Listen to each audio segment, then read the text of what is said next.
Hi there, let's get started on the posterior thigh and leg musculature. Okay, so the posterior thigh, or just the thigh in general, remember that's the area that's going to be surrounded by around the femur. So think of the femur when you hear the word thigh. And now we're going to be looking at the posterior compartment, which is specifically known as the hamstring group. Luckily, there aren't too many muscles in it, and it is a rather well-known group, I think, amongst athletes.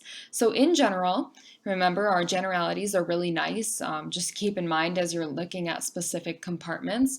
In general, the posterior thigh muscles originate at the ischial tuberosity. So that's really helpful to think about. And then again, in general, posterior thigh muscles work to extend the hip and flex the knee. Now, the reason I'm using the actual joints is that you have to think about that action occurring at this joint. Because you could also say flexing the leg, but that's a little confusing for people. So I like to say flex the knee. So think of the joint that it's actually happening at. All right, so looking at the posterior thigh, if we start out most medially here, we can see that we have the semimembranosus. So the semimembranosus muscle, it's a pretty big muscle, and it's going to be most medial, and that's going to be originating from the it's going to be inserting at the medial tibial condyle. So it's going to be crossing not only the hip joint, but then also crossing the knee joint. So you can imagine it will function to extend the hip, right? So coming backwards, extend the hip, flex the knee, and then also medially rotate the leg. So you can kind of imagine how if this muscle is going to be contracting, it's going to be almost pulling it so that that leg is going to be internally rotating or medially rotating. Next, we have the semitendinosus, and semitendinosus is going to be lying just lateral to the semimembranosus. And remember, this is the part of the ilium, so this is lateral and this is medial in general.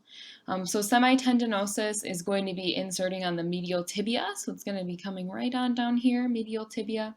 And it's going to be working also to extend the hip, flex the knee, and medially rotate the leg. So same kind of deal. And then finally, for this group, we have the biceps femoris, which is then going to be inserting on the head of the fibula, or the fibular head. So that is going to be functioning to, again, extend the hip, flex the knee, but then this one is actually going to be a lateral leg rotator. So you can kind of imagine if you're going to pull on this one, it's going to pull the leg to rotate laterally or externally. Not too bad for that group. So let's go ahead and move on to the posterior leg, which is also known as the calf region, and that's going to be the area of the tibia and fibula. And in general, the posterior leg muscles work to plantar flex. Now, plantar flexion is, I'll just come back to this drawing. Plantar flexion is when you're actually going to be having the toes pointing down towards the floor, right? Toes down. So you can also imagine like the plantar surface of your foot. If you're sitting flat on the floor with your legs in front of you, the plantar surface is going to be going closer to the ground, so it's almost like you're pointing your toes. So that is plantar flexion. So our first muscle, and it's the biggest and probably most prominent muscle here, is the gastrocnemius. Now, most people are familiar with this because if you look at someone who has really nice calves, then you'll see that they probably have a pretty prominent gastrocnemius. And there are two heads. There's a medial head and a lateral head here. I can tell that because this is the little pinky toe. So the digit 1 would be lying here. So this is medial and this is lateral. So gastrocnemius. There isn't really a super common point of origin and insertion for each of these, but you will see a couple of trends here. One of them being the calcaneus. So the calcaneal tendon comes down and inserts on the calcaneus bone. So you'll see that in these first couple. So we have the gastrocnemius, really nice and big, really nice long tendon coming down here. And that's going to be originating at the femoral condyles. You can just see the outline of them here.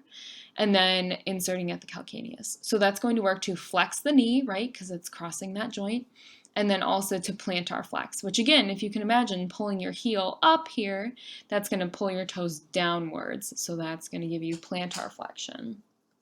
Next, we have the soleus, and the soleus is just like a layer down from the gastrocnemius. The soleus is going to be originating just generally on the tibia and fibula, so it's not going to be crossing the knee joint, right? So we're not going to see any action up there. And it's inserting at the calcaneus again through that common calcaneal tendon. So we will actually see, again with this one, plantar flexion. And you can just barely see it. I did include a photo later here, but you can just see the edges of the soleus here because it's lying deep to the gastrocnemius. And then next for this photo, we have the plantaris. So plantaris is this teeny tiny little muscle here, and it's actually spanning going from laterally to medially. And so it's going to be, again, originating at the lateral femur and then coming all the way down to insert on the calcaneus as well. So that, because it's crossing the knee joint, it's going to help to flex the knee and plantar flex. All right. Okay, and then we kind of get down to the nitty gritty, just so you guys can see. This is the photo I had previously, and this is the gastrocnemius, right? Really nice and big. And then soleus is just on the edges here. And then if you come over here, this is the soleus that has been cut. So soleus would be lying right over these muscles.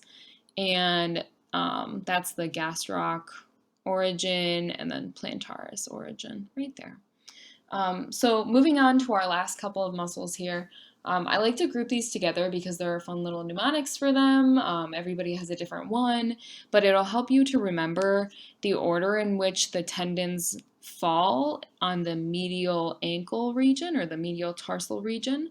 And then when you trace those back, that can help you identify the actual muscles themselves.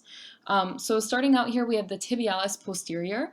So tibialis posterior, I did kind of draw a line here to both the tendon and to the muscular part. So tibialis posterior is going to be originating on the tibia and fibula and then inserting on metatarsals 2 through 5.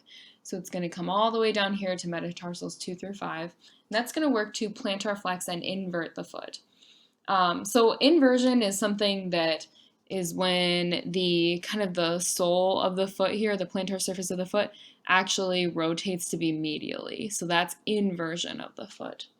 And you can imagine if something is starting, if a muscle is starting up here, kind of even centrally here, and then inserting after it kind of wraps around some of the bony features down here, you can imagine how that's going to then invert the foot, this kind of motion. Next we have the flexor hallucis longus.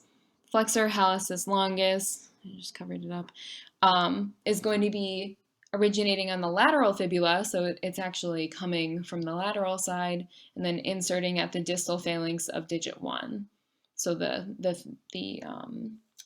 big toe. And so you will see plantar flexion at the metatarsal phalangeal joint and at the interphalangeal joint of digit 1. Okay. And then finally we have flexor digitorum longus. Flexor digitorum longus is going to be originating at the medial tibia, so just again tibia, and then inserting at the distal phalanges of 2 through 5. So because of that, it's going to be crossing all of those joints, so then it's going to have plantar flexion at the metatarsal phalangeal joints, and then both the proximal and distal interphalangeal joints of digits 2 through 5. So lots of actions there with flexor digitorum longus. And then again, that little trick that I was going to tell you about for just recognizing each of these muscles by their tendons is that if you look going from anterior to posterior, you'll see that it goes TDH. So some people say like Tom, Dick, and Harry, a couple of guys, couple of friends. That'll help you to remember where each of them lies in respect to the medial ankle region or the medial tarsal region. Just a little trick, whatever helps you. But I certainly think it's, easier to remember when you have a couple little tricks up your sleeve.